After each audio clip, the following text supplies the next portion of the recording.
Y hemos visto versículos en Job, ya no se diga en Génesis, en el Antiguo Testamento, en los Salmos, en las palabras de Cristo que hemos leído y que de forma desapercibida no nos atrajo la atención ese versículo o ese pasaje, en la forma en que cuando tú creces y maduras espiritualmente y sigues a Jesús, comienza tu entendimiento a expandirse y a entender las cosas que hace un mes o hace 6 meses no entendías. ¿Recuerdan ustedes cuando Cristo en Juan les decía a los discípulos: de verdad les digo que ahora estoy, no estaré, pero vendré a vosotros? Y dice la Biblia que los discípulos comenzaron a preguntarse: ¿de qué está hablando? ¿Qué es eso de que estará y ya no estará? Entonces, más adelante, cuando les abrió el entendimiento en la resurrección, los discípulos comenzaron a entender lo que les dijo cuando Jesús estaba vivo, porque el Espíritu Santo ahora los comenzaba a iluminar.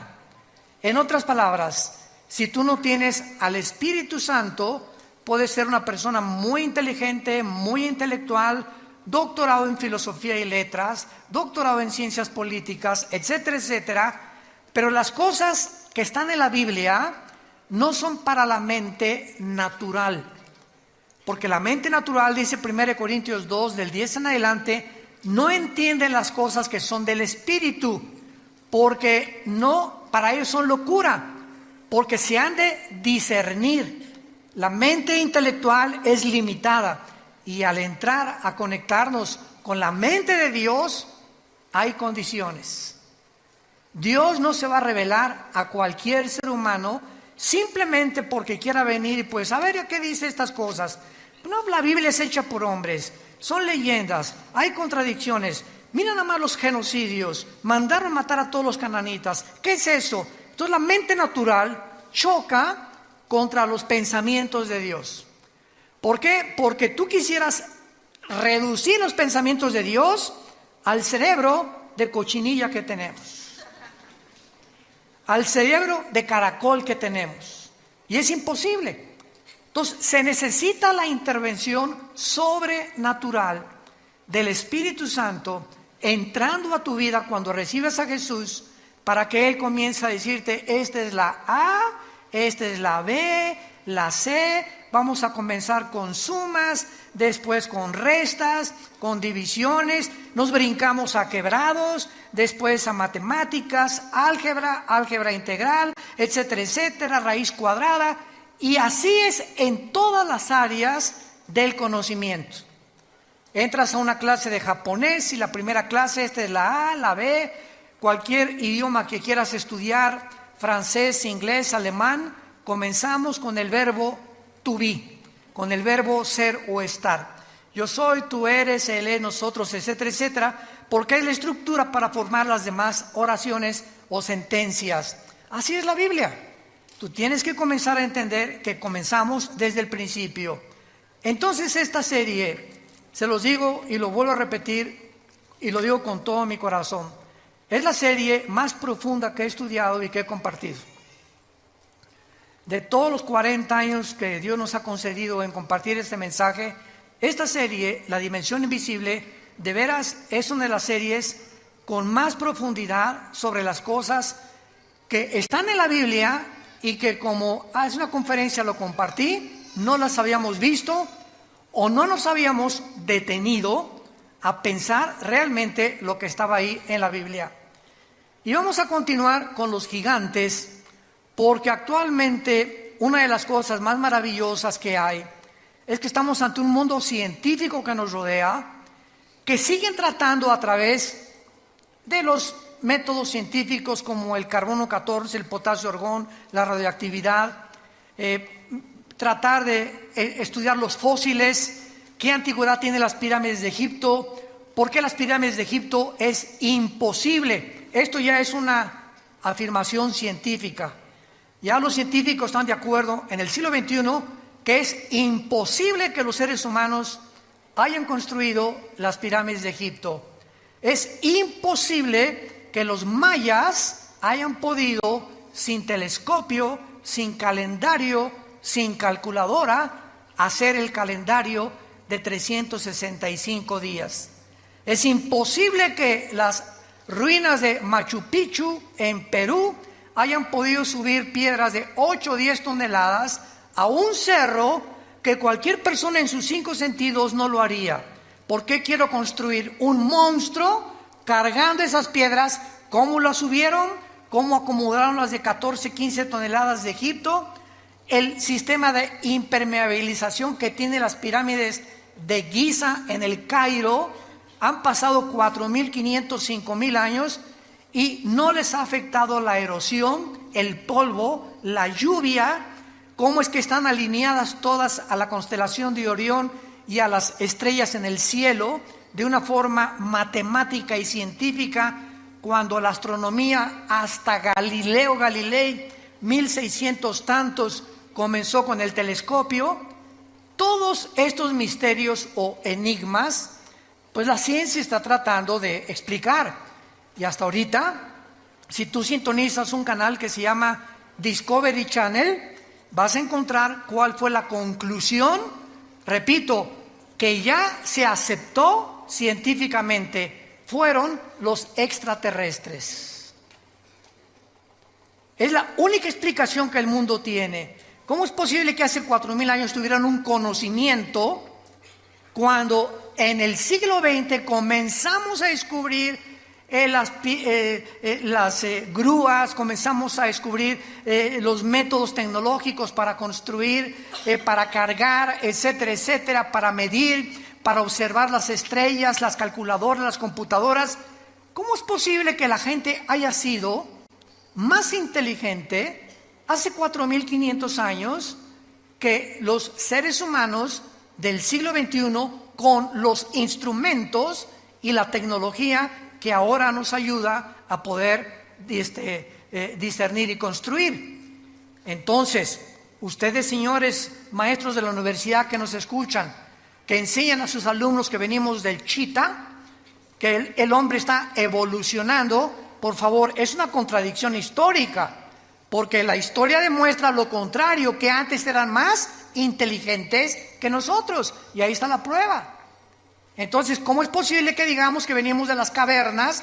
Pues claro que hay cavernarios y hay tribus todavía en el África y en las islas alrededor del África y de Australia que viven como en la edad de piedra, pero no significa que todos venimos de ellos.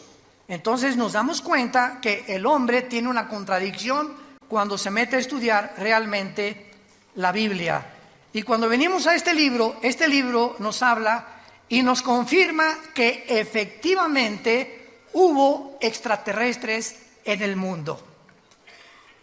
Pero esos extraterrestres no son marcianos, ni jupiterianos, ni saturnianos, ni venusinos, sino que este mundo fue visitado por ángeles caídos que produjeron monstruos.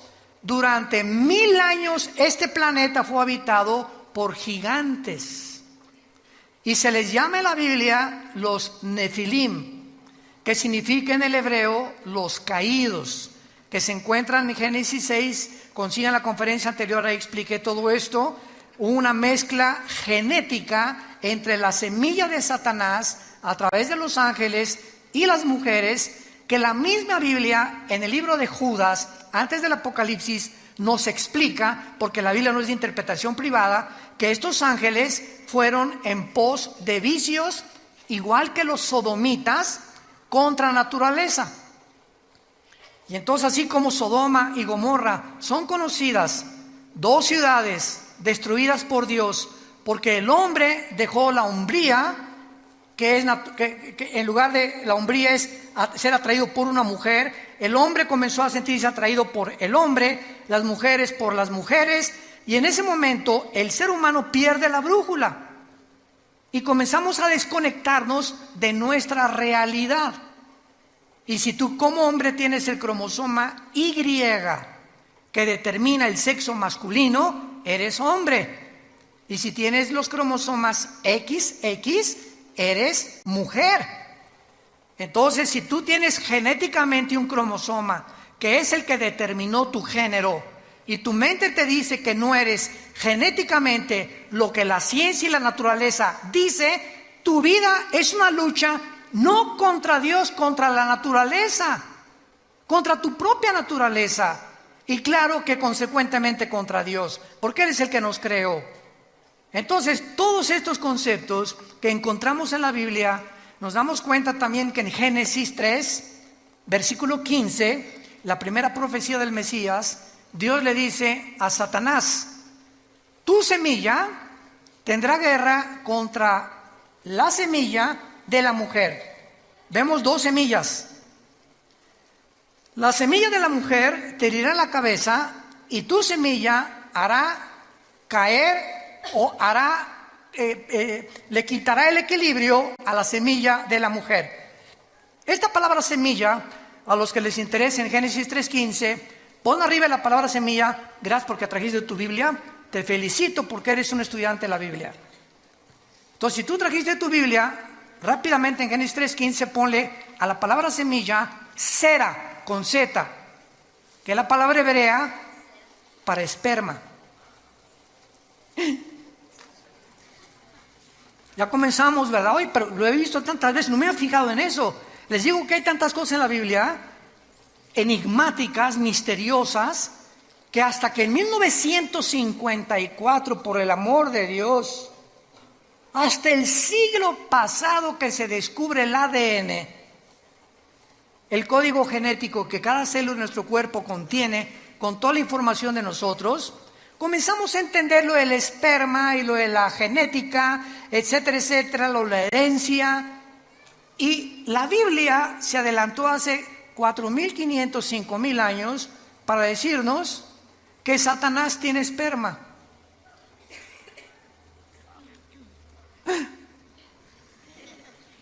No me mires, en tu Biblia y en mi Biblia lo dice. La semilla de Satanás vendría el anticristo, y de la semilla de la mujer vendría el Mesías. Y comenzamos a interrogarnos. Eso es estudiar profundamente la Biblia. A ver, me voy a detener nada más en este versículo. Número 1, dos misterios. 1, la mujer no contiene la semilla. El que trae la semilla somos los varones. El esperma de mi papá ovuló o fertilizó el óvulo de mi mamá cuando se unieron y se produjo un cigote, y en ese cigote, ya lo comentamos, en ese cigote iba los 23 cromosomas de mi papá, los 23 cromosomas de mi mamá, 46 cromosomas que se juntan en un cigote, y en el momento de la fertilización, señores médicos que nos escuchan, no a las 2 semanas, no a las 4 semanas, no al mes, en el momento de la fertilización, la Biblia dice que ahí se forma la vida humana. Ahí estabas potencialmente tú y potencialmente yo. En el momento que se formó el primer embrión, ahí tú y yo éramos seres humanos con toda la información ya completa, potencial, para irse desarrollando. Tú serás pulmón, tu vesícula, tus riñones, tu sistema nervioso, tus nervios ópticos, tu tímpano, tu piel. Impresionante. Toda esa información codificada en un embrión, en una célula. Entonces ya en el 54, mayor parte de los ya casi ateos ya no hay, comenzaron a darse cuenta que era imposible la evolución. La genética contradice, niega, destruye a cualquier persona que continúe tercamente insistiendo que venimos de tus abuelitos los chitas o de tu padrino el orangután. Imposible genéticamente. Hasta ahorita no hay un cambio, una mutación de una especie a otra especie. Pero se sigue enseñando porque el hombre no es posible que descubra en el universo que le rodea los secretos que le pertenecen a Dios. Nuestra mente es demasiado finita. Y aquellos que han luchado contra Dios como los ateos acaban locos. Toda la historia de los ateos del siglo pasado, vean cómo acabaron, todos. Friedrich Nietzsche, Jean-Paul Sartre, Bertrand Russell, el doctor Sam Harris, y todos esos, ¿verdad?, acabaron locos en el manicomio o degenerados sexualmente. Como decía Jean-Paul Sartre, el padre del existencialismo en los 60s, ateo francés, en su libro El Muro, llega un momento en que dice en su libro que me estrello contra la pared, o sea, me doy cuenta que no puedo yo, a través de la investigación científica, ni intelectual, ni por más conclusiones e hipótesis que yo pueda hacer, descubrir lo que está detrás de esa pared. ¿A qué le llamaba la pared en su libro? Aquello contra lo cual el ser humano choca por la limitación intelectual con la cual nacimos. No somos dioses. No somos dioses. Los problemas que enfrentamos como matrimonio, como padres, como gobernantes, van mucho más allá de nuestra capacidad para resolverlos. Y por eso el padre, no sé qué hacer con mi hijo, no sé cómo tratar a mi esposa, no sé qué hacer con mi esposo. Tiene una personalidad en la mañana, otra en la tarde y en la noche le digo el anticristo. No sé qué hacer con el gobierno, ¿cuál economía es la mejor? Hijo, ¿a dónde hemos llegado? ¿Cuál sistema o cuál ideología es la correcta? ¿Será el comunismo? ¿Será la democracia? ¿El socialismo? ¿Una monarquía? ¿Qué es lo que funciona? Y probamos una cosa y vamos que fracasó durante más de 70 años como el comunismo y volvemos a desenterrarlo. ¿Por qué? Porque no tenemos respuestas. Y creemos que regresando a los antiguos patrones vamos a poder mejorar el patrón, el que ahorita está demostrando que también la democracia no es el sistema perfecto de gobierno. Y el hombre se encuentra en Sudamérica, México, Europa, confundido ideológicamente. Ya la China no es comunista, es comunista, capitalista. Hágame el favor. Jesús, María y José y el burrito que los acompaña. Y el comunismo no es comunismo, ya es socialismo también, o también el comunismo capitalista también. O sea, es una confusión y una mezcla de la ensalada del chef, de filosofías unas con otras, como las religiones. Ahorita religiones que es una mezcla de cristianismo con filosofías orientales y con brujería. Vean nomás qué ensalada, lo que meten en una olla, porque el ser humano sigue buscando la verdad. Aquí está. Yo soy el camino, yo soy la verdad, yo soy la vida, dijo Jesucristo hace 2000 años. ¿Dónde está la luz? En tu luz veremos la luz. Les dejo este manual, seres humanos, para que rijan sus vidas, para que controlen sus vidas, para que informen, para que me busquen con todo el corazón y encontrarás la brújula que necesitas para viajar en la peregrinación tan corta que es la vida humana. El otro día platicábamos, hay un piloto que es vecino de nosotros, en la casa de ustedes, de American Airlines, y me decía, Armando, cuando tú vas volando, él vuela pilotos de Boeings grandísimos, ¿verdad? Me dice, ¿sabes una? Le digo, ¿y cómo le haces, por ejemplo, si sales de Dallas o sales de Chicago y vas a España, ¿cómo te diriges el mundo? Claro, su GPS le dice el norte, sur, lo que tú quieras, ¿no? Le digo, y al llegar a un aeropuerto, por ejemplo, ¿cómo sabes dónde está el aeropuerto, no? ¿Cómo sabes dónde aterrizar? ¿Cómo sabes en qué posición poner para, etcétera, etcétera? Y me dijo, todo es por instrumentos. No tiene nada que ver nuestra capacidad, es por instrumentos. Si tú vas en un barco, un capitán pregúntale, y vas con el timón del barco, ¿cómo sabes en el océano, el sur, el norte, el occidente, el oriente, etcétera, etcétera? Por las cartas de navegación.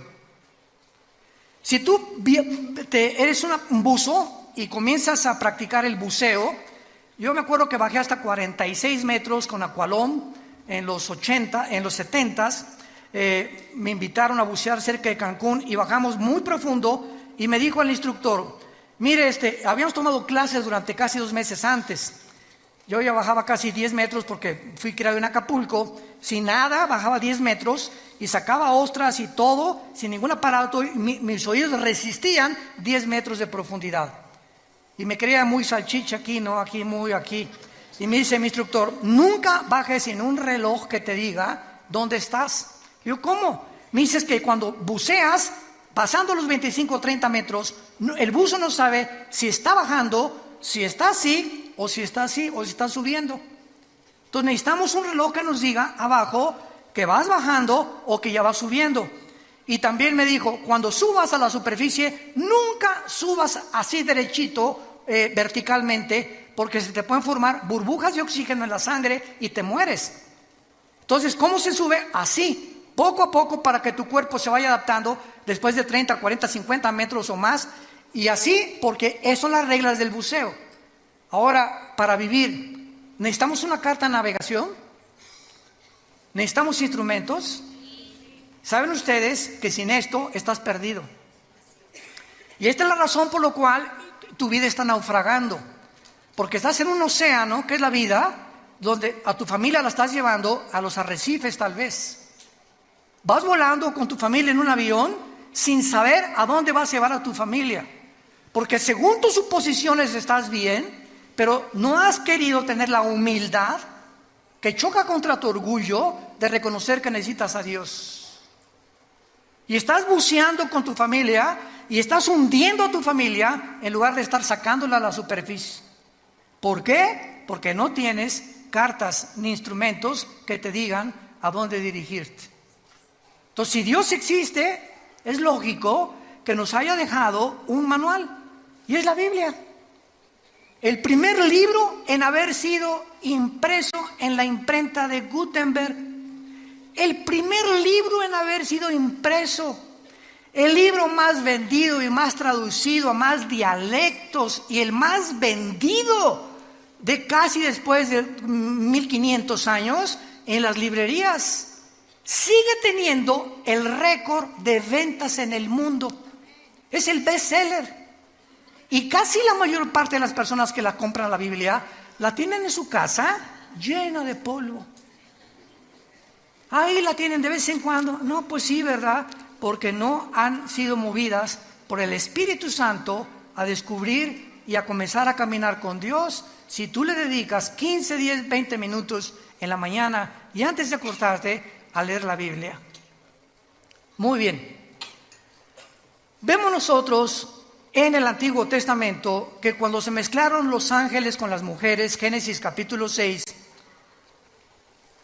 no sabemos qué pasó. Lo único que sabemos es que poblaron el mundo antiguo y de qué manera estos gigantes eran enemigos tanto de Dios como del pueblo de Dios. Y estos gigantes también fueron los que impidieron o trataron de impedir que cuando Moisés, Números capítulo 13, envía a los espías, ¿se acuerdan? A Canaán. Se encuentran con estos gigantes en Canaán. Tenían controlado Canaán, que era la tierra que le correspondía al pueblo de Israel. Y regresan con Moisés. Moisés no. Canaán está, unos hombres parecíamos langostas comparados con ellos. Y solo Josué y Caleb dijeron, oh, el gigante más grande es Dios. Y si Dios es nuestro gigante, es más grande que estos gigantes y podemos entrar a Canaán. Que es la mentalidad que el cristiano tiene que tener. Pero vamos a ver algunos pasajes en la Biblia para que hagamos estos descubrimientos maravillosos. En Deuteronomio capítulo 2, versículo 10 y 11, dice así: los emitas habitaron en ella antes, pueblo grande y numeroso y alto, alto como los hijos de Anac. Por gigantes eran ellos, tenidos también como los hijos de Anac, y los moabitas les llamaban emitas. Vamos a comenzar a descubrir que esa tierra prometida que Dios le dio a Abraham, en Génesis 12, para que entraran, la poblaran y se establecieran y criaran a sus hijos ahí, cuando salieron de Egipto, y vagaron por el desierto, no pudieron entrar durante 40 años al lugar que Dios les tenía asignado para poder establecerse como el pueblo y poder dispersar el conocimiento de Dios en todas las naciones. Entonces, la tierra de Canaán estaba poblado por puras tribus de gigantes. Y comenzamos a ver que los semitas eran gigantes y los hijos de Anac o anaseos eran gigantes y los emitas eran gigantes. Versículo 19 al 21 del mismo capítulo 2 de Deuteronomio. Dice así: y cuando te acerques a los hijos de Amón, aquí estamos, otra tribu que se llama los amonitas, no los molestes ni contiendas con ellos, porque no te daré posesión de la tierra de los hijos de Amón. ¿Cómo? ¿Verdad? Pues a los hijos de Lot la he dado por heredad. Por tierra de gigantes fue también ella tenida. Habitaron en ella gigantes en otro tiempo, a los cuales los amonitas llamaban somsomeos, que significa los monstruos poderosos. Como pueblo grande y numeroso y alto como los hijos de Anac, a los cuales Jehová destruyó delante de los amonitas, estos sucedieron a aquellos y habitaron en su lugar. Brinquémonos al libro de los Números, capítulo 13, en la famosa expedición que tuvieron los judíos para asomarse a la tierra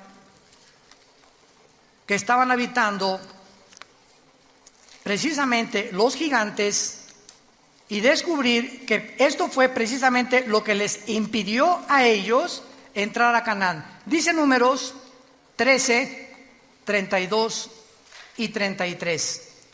Pero vamos a leer mejor desde el 30. Números 13 del 30, para tener el contexto. Entonces Caleb, aquí ya regresaron de espiar la tierra de Canaán, hizo callar al pueblo delante de Moisés y dijo: subamos luego y tomemos posesión de ella, porque más podremos nosotros que ellos. Mas los varones que subieron con él dijeron: no podremos contra aquel pueblo, porque es más fuerte que nosotros.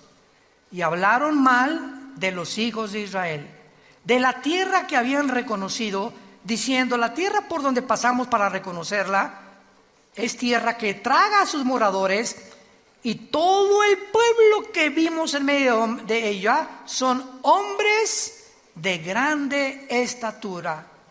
También vimos allí gigantes, hijos de Anac, o sea, los anaseos, raza de gigantes, y éramos nosotros, a nuestro parecer, como langostas, y así les parecíamos a ellos. Vemos pues que este mundo estuvo infiltrado en el tiempo de los antiguos, de nuestros antepasados, por gigantes. La arqueología y la paleontología moderna lo ha descubierto y han encontrado fósiles de estos huesos de los gigantes también. Y la mayor parte de las veces es impresionante, los han escondido.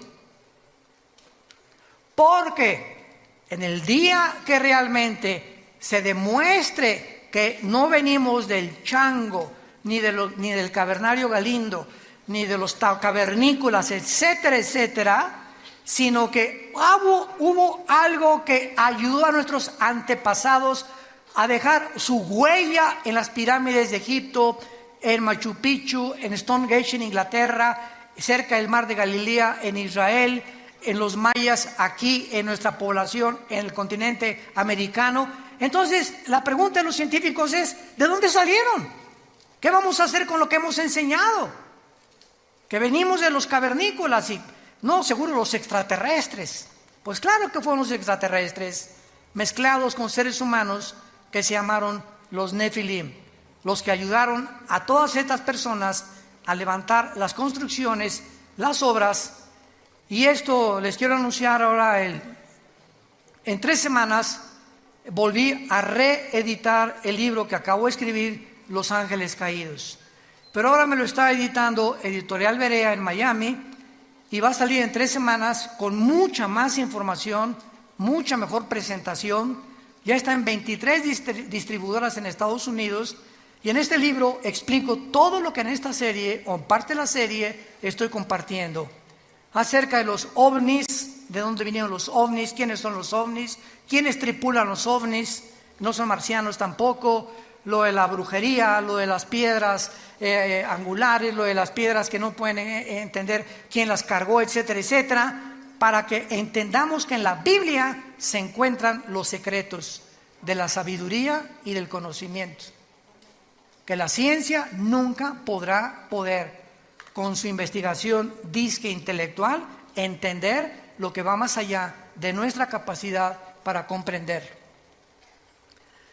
Veamos ahora algo tremendo en el libro de Isaías capítulo 14. Esto está tremendo. Y aquí se nos revela, Isaías 14, se nos revela ni más ni menos qué va a pasar cuando el anticristo descienda al Sheol.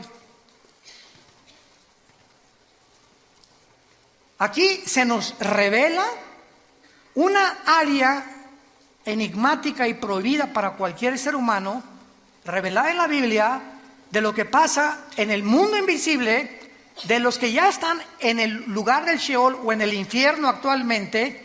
Y vean ustedes lo que la Biblia dice acerca de qué pasará con los gigantes cuando vean al anticristo. Esto está, ni Hollywood se imagina algo así. Génesis, Isaías 14, versículo 9. El Sheol abajo se espantó de ti. Está hablando, vamos a ver, del anticristo. Despertó muertos que en tu venida salieran a recibirte. O sea, los habitantes del infierno o del Sheol que estén ahí cuando el anticristo entre se van a espantar. Porque tienen mucho conocimiento. Acordémonos una cosa, la muerte no es la cesación de la vida. No hay tal cosa como que ya dejamos de existir. La muerte continúa en un estado de nuestra conciencia. Entonces, la muerte es un estado consciente, para definirla. Es un estado consciente en otra dimensión. Y cuando yo digo consciente, es que te vas a acordar quién eres. Y vas a estar en el infierno, y cuando te enterraron, los gusanos se comieron tu cerebro, ¿no es cierto? Se comieron o lo que te quedó de tu sangre, tus ojos, en fin, todo. ¿Cómo es posible que en el infierno recuerdes si tu cerebro se lo comieron los gusanos?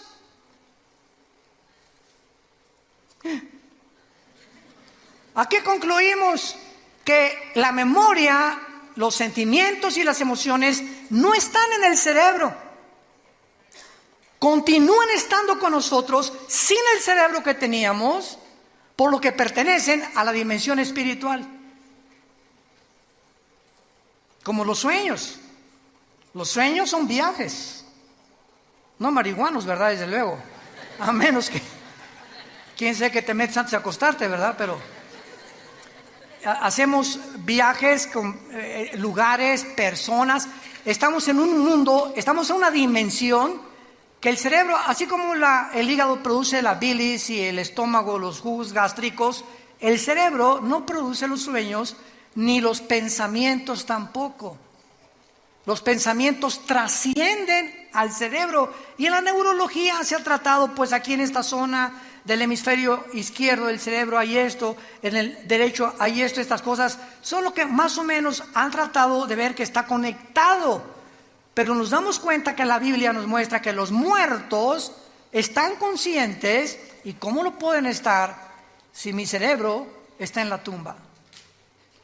¿Cómo puedo ver en la otra vida si mis ojos se los comieron los gusanos?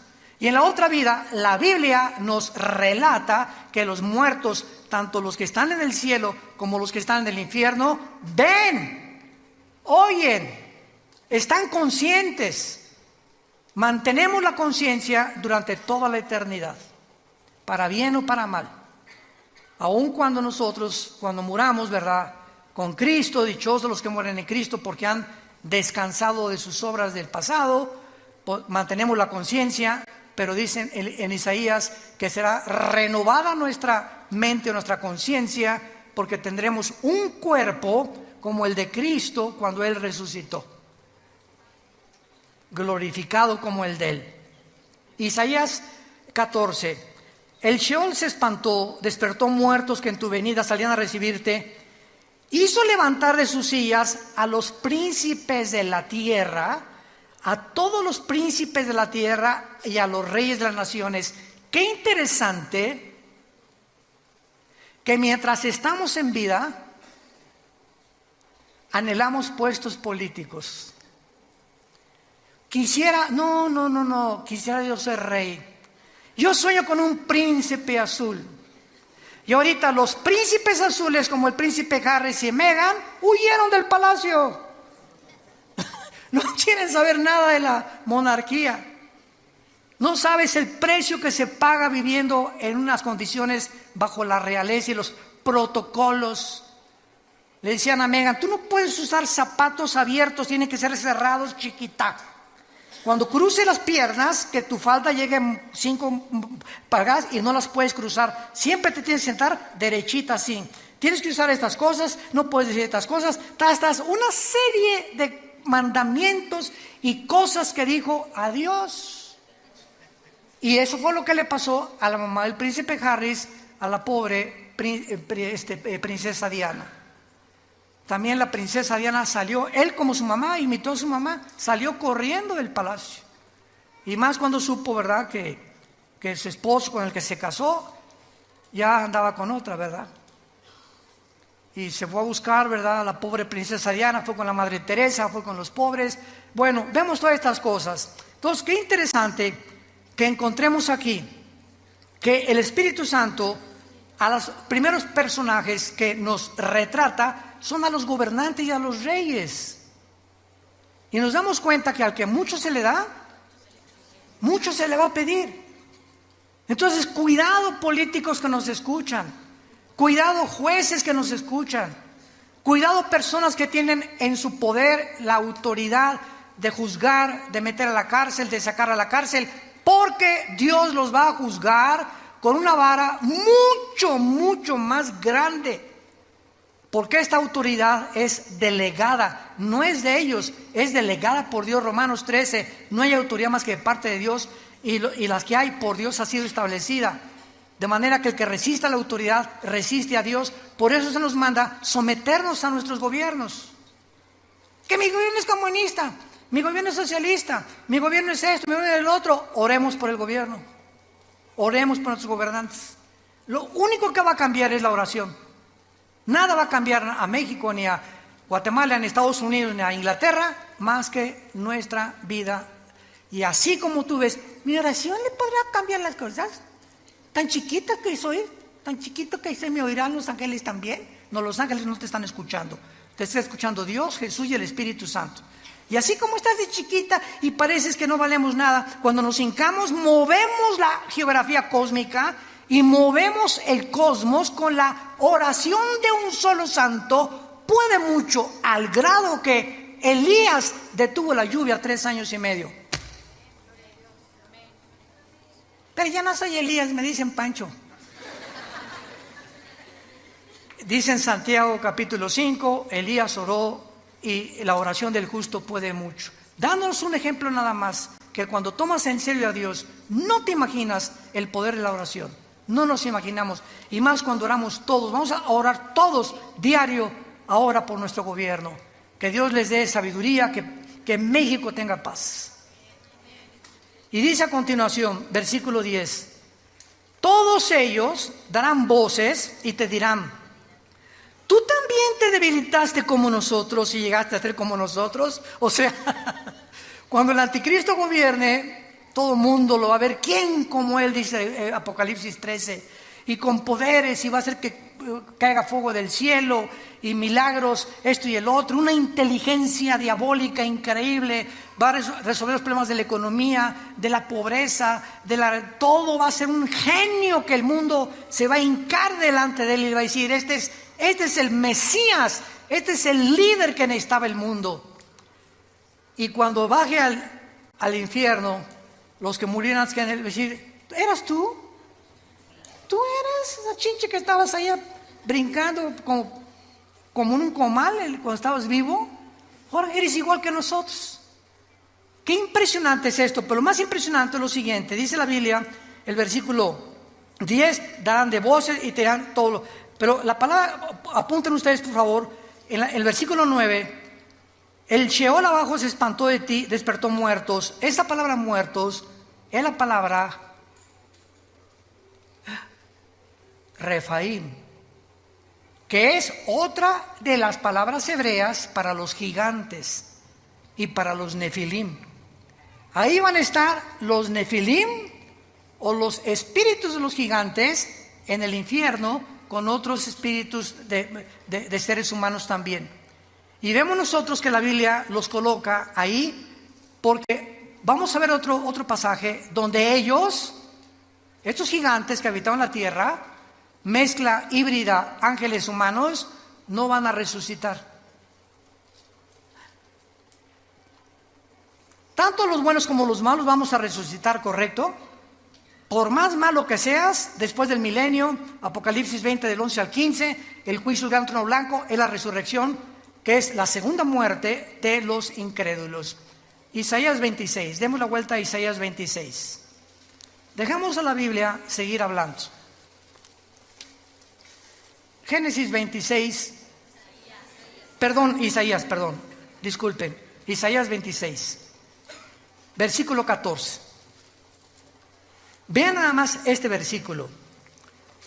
Isaías 26, 14. Muertos son, no vivirán. Han fallecido, no resucitarán. A ver, espérenme tantito. Usted, oiga, maestro del Instituto Bíblico, maestro de teología, ¿quiénes no van a resucitar? Tanto los buenos como los malos. ¿Quiénes son? ¿Qué género o qué entidad espiritual está mencionando aquí que ellos no van a resucitar? La palabra fallecido y muertos ahí, apúntalo, es la palabra Refaim. Otra vez, los gigantes. Ellos no van a resucitar. Yo vi tantas veces este versículo y así pasa. No lo entiendo, le doy la vuelta a la hoja. Porque es lo mejor que podemos hacer, ¿verdad? Chocamos con tantas cosas en la Biblia que le sigo leyendo mejor. Como cuando comemos pescado, ¿no? Ahí me encanta el guachinango, así me encanta así uno entero, frito al mojo de ajo. Y lo quitas, ¿verdad? Le quitas la cabeza, etcétera, etcétera. Y lo comienza a comer. Le quitas el espinazo, la colita la chupas, es rica, pero vas a encontrar muchas espinas todavía. ¿Y qué haces cuando te encuentras una espina? ¿Ya dejas de comer? No, ¿verdad? Te la quitas y la pones a un lado y te sigues comiendo la carnita. Así es la Biblia. Nos encontramos con tantas espinas que, no porque no lo entienda, la voy a dejar de leer. Voy a dejarla y voy a seguir comiendo lo que creo que puedo entender. Y tal vez el año que entra, en 2 años, en 5 años, vas a entender y regresar a lo que ahorita estamos compartiendo y lo vas a entender. Así es la palabra de Dios. Muy bien. Ahora entonces vemos claramente, ¿verdad?, que durante los días de Moisés y Josué, muere Moisés, Josué se encarga de matar a los gigantes. O sea, todas las guerras de Josué eran contra 7 ciudades cananitas. La primera, acuérdense que fue Jericó, ¿se acuerdan? Que cayeron los muros de Jericó cuando los sacerdotes tocaron los shofares, cuando oyeron tutú, tutú en la 7ª vuelta, se cayeron para que aprendieran que no es con espada ni con ejército, es con el Espíritu de Dios. Que no hay inteligencia ni conocimiento ni sabiduría contra Dios. El caballo se prepara para la batalla, pero Dios te da la victoria. Tú tendrás enemigos y tendrás gente que te quiere hacer mal, etcétera, etcétera. Pero sabes una cosa, detrás de todo hay un mundo espiritual. Y si tú caminas con Jesús, es tuya la victoria. Es tuya la victoria. Ahora vean.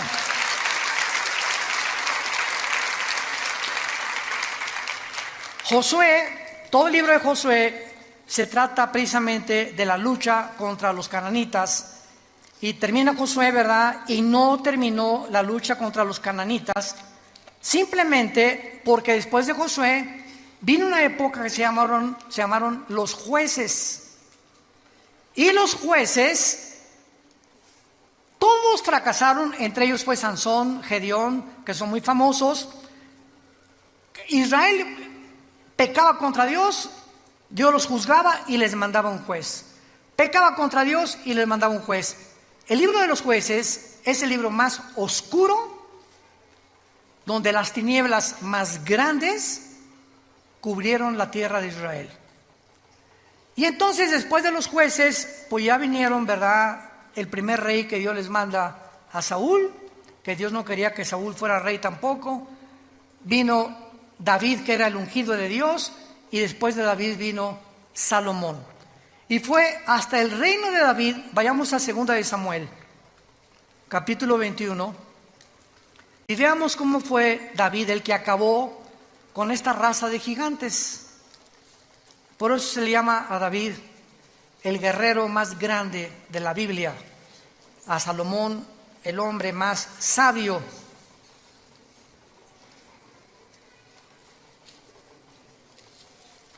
Y a Sansón el hombre más fuerte. Lo curioso de que el hombre más sabio de la Biblia, Salomón, el guerrero más fuerte de la Biblia, David, y el hombre más fuerte que cargaba una puerta casi de 150 kilos y con una quijada mataba leones, Sansón, estos tres hombres los venció una mujer. Con razón tanto feminicidio, ¿verdad? Una sola mujer fue la causa y Dios lo deja. Y lo interesante también es que, ¿se acuerdan quién venció a Sansón, verdad? ¿Sabes qué significa Dalila?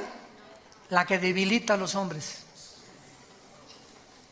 Cuando un hombre casado, porque David tenía esposa y Salomón tenía, pero bastantitas, etcétera, etcétera, cuando comenzamos a poner nuestros ojos y apartarlos de nuestro matrimonio, no nos imaginamos los hombres casados.